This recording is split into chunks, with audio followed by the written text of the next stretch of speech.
अपने गले के जेवर निकाल निकाल के दे दिए, उनकी मदद के लिए भेज दो।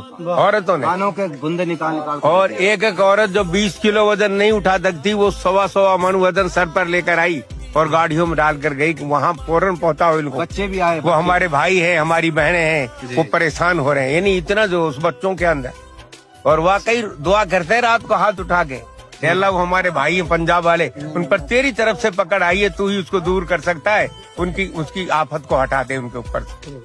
तो जब लाखों आदमी एक दफा एक जबान होकर कहेंगे तो सुनेगा, बिल्कुल सुनेगा।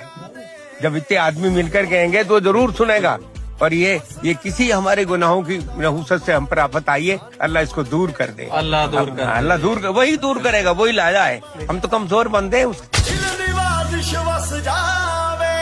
सब सांझे पीर पैगंबर,